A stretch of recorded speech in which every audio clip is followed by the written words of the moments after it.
अस्सलाम वालेकुम। उम्मीद करता हूँ सब लोग खैरियत से हैं। इस वीडियो में हमारा जो मेन टॉपिक है वो है blood specimen collection and handling, जो कि हमारे हाउस ऑफिसर्स, हमारे डॉक्टर्स और मेडिकल सपोर्टिंग स्टाफ का बहुत हॉट टॉपिक है, जिसके बारे में मैं आपको बताऊंगा कि इसमें ड्राइंग ब्लड का क्या प्रोसीजर है। फर्स्ट स्टेप है हमारा प्रिपेयर द पेशेंट, सेकंड है गैदर सप्लाइज, थर्ड है आइडेंटिफाई वेन, फोर्थ स्टेप में हम सिलेक्ट द साइट कि कौन सी साइट हमारे लिए बेटर है और किस किस जगह से हम ब्लड नहीं ले सकते। फिफ्थ स्टेप में हमारे पास है डिसइंफेक्ट द एंट्री साइट, तो जिस जगह से हमने ब्लड लेना है उसको हम क्लीन करते हैं सरफेस को। देन सिक्स स्टेप में हमारे पास वेनी पंक्चर एंड टेक ब्लड है कि हमने ब्लड कैसे लेना है। सेवन स्टेप में fill the laboratory sample tubes कि हमने किस किस ट्यूब में कितना कितना सैंपल लेना है और उसको कैसे हैंडल करना है। एंड एट स्टेप है हमारे पास क्लीन कंटेमिनेटेड सर्फेसेस के जो इस जगह पे हमने ब्लड लिया है, जो सरफेस है जहाँ पे पेशेंट का हमने मतलब बाजू रखवाया है, जहाँ से हमने ब्लड लिया है वो जगह क्लीन है, या जो पेशेंट का बाजू है, हमारे हाथ हैं जिससे हम ब्लड ले रहे हैं वो साफ़ है या नहीं है।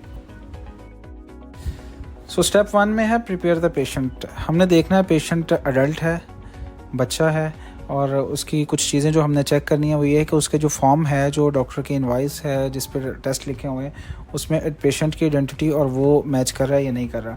सेकंड में पेशेंट से हमने पूछना है उसको कोई फोबिया, कोई एलर्जी, इस तरह की कोई चीज़ तो नहीं है, या उसने जब पहले ब्लड ड्रा करवाया तो उसके साथ कोई किसी किस्म का हादसा पेश तो नहीं आया। ठीक है। थर्ड में हमने देखना है कि पेशेंट अगर डरा हुआ है तो वो कैसे कंफर्टेबल हो सकता है। तो पेशेंट से हमने ये पूछना है कि आप कैसे कंफर्टेबल हैं, या अगर वो कंफर्टेबल नहीं है तो उसको कंफर्टेबल करने के लिए हम जो पॉसिबल है वो कर सकें। स्टेप टू में हमारे पास गैदर सप्लाइज़ के हमें कौन कौन सी चीज़ें रिक्वायर्ड हैं, जो टेस्ट ट्यूब्स हमने यूज़ करनी है। ठीक है। उसके बाद ग्लव्स वगैरह हैं, नीडल है प्रॉपर, जो सिरिंज हमने यूज़ करनी है, टॉनिकेट है, हैंड सैनिटाइज़र है, 70% अल्कोहल स्वैब है, स्किन डिसइंफेक्टेंट है। ठीक है। उसके बाद हमने उसको लेबल किसके साथ करना है, फिर गाज पीस है, टिशू, ठीक है, ब्लड ट्रांसफ़र डिवाइस, मतलब प्रॉपर जो चीज़ें हमें इसके लिए रिक्वायर्ड हैं वो ये हैं। अच्छा जी, स्टेप थ्री में हमारे पास है आइडेंटिफाई द वेन। तो जो मोस्ट कॉमन वेन है हमारे पास वो सबसे पहले है मीडियन क्यूबिटल वेन।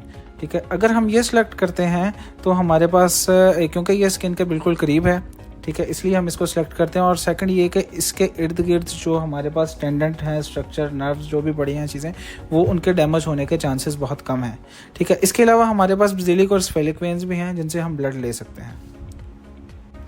अच्छा जी, अब नेक्स्ट स्टेप है हमारे पास सिलेक्ट द साइट। तो इसमें ये बताएंगे आपको कि हमने किन किन जगह से, किन एरिया से अवॉइड करना है ब्लड सैंपल लेने से।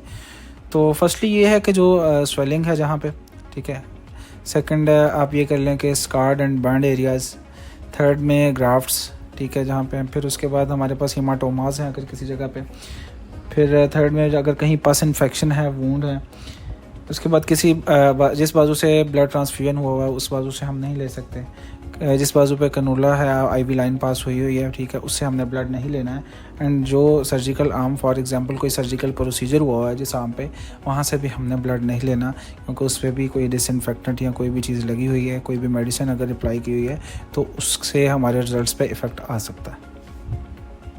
अच्छा जी, इसके बाद है step 5 disinfect the entry site. तो डिसइंफेक्ट हम करेंगे उसको 70% अल्कोहल स्वैब से। अल्कोहल पैड हमारे पास होते हैं, उसमें हम पोविडिन आयोडीन यूज़ नहीं करेंगे। अल्कोहल इसलिए यूज़ करेंगे क्योंकि जो पोविडिन आयोडीन है वो कंटेमिनेट करेगा ब्लड को, जिससे हमारे पोटाशियम, फास्फोरस और दूसरे कुछ टेस्ट हैं जिसमें फॉल्स रिजल्ट आने के चांसेस ज़्यादा हैं। फिर उसके बाद हम राउंड शेप में इसको क्लॉकवाइज करेंगे। अगर हम इसको क्लॉकवाइज करेंगे तो एंटी क्लॉकवाइज उसको नहीं करेंगे, क्लीन एरिया को 70% अल्कोहल से। देन इसके बाद हम उसको ड्राई होने के लिए छोड़ देंगे कुछ सेकंड्स के लिए, ठीक है। और जब हम उसको क्लीन करेंगे उसके बाद हम उस सरफेस को दोबारा टच नहीं करेंगे। उसको क्लीन करने से पहले हम वेन को फील कर लेंगे कि वेन इस प्लेस पे है या नहीं है, और उसके बाद उसको क्लीन करेंगे। अच्छा जी, अब हमारे पास है step 6 Veni puncture and take blood. इसके जो स्टेप्स हैं ये मैं आपको विजुअल डेमोन्स्ट्रेशन के साथ बताता हूँ। एक वीडियो है शॉर्ट, वो मैं आपको इसमें शो करवाता हूँ। So this is the video demonstration of our topic. तो फर्स्ट ऑफ ऑल ये देखें जी, हम ग्लव्स वेयर करेंगे, ठीक है। सेकंड स्टेप में हमारे पास सिलेक्ट द साइट, हमने देखना है कि किस बाजू से हमने या किस जगह से हमने ब्लड लेना है।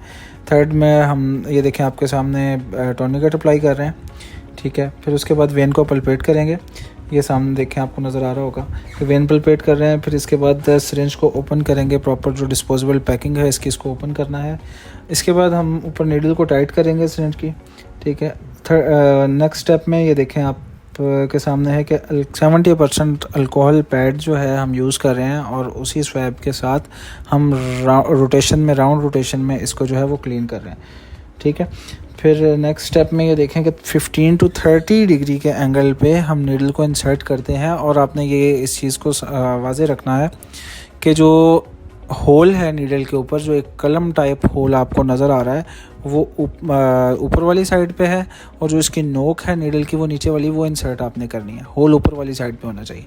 इसके बाद हमने टॉर्निकेट को रिमूव किया है, और फिर इसके बाद हमने कॉटन स्वैब को अप्लाई किया है, और ये हमने सिरिंज को जो है वो नीडल को जो है वो निकाल लिया।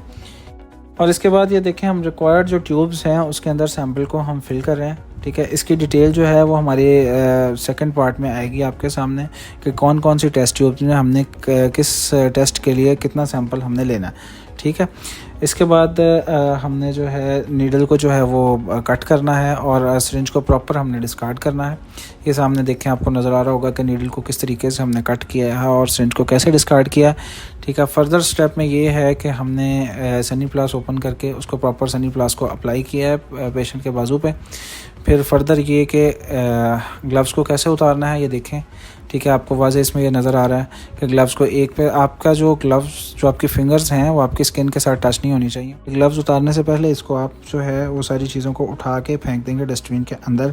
इसके बाद ग्लव्स उतार के फिर आप जो हैंड अपने भी सैनिटाइज़ करेंगे और पेशेंट के भी करवाएंगे, ताकि कोई भी किसी किस्म का जो है बैक्टीरिया या कुछ भी है वो उससे आपके जो हैंड्स हैं वो सैनिटाइज हो जाए। नेक्स्ट स्टेप है step 7, fill the laboratory sample tubes.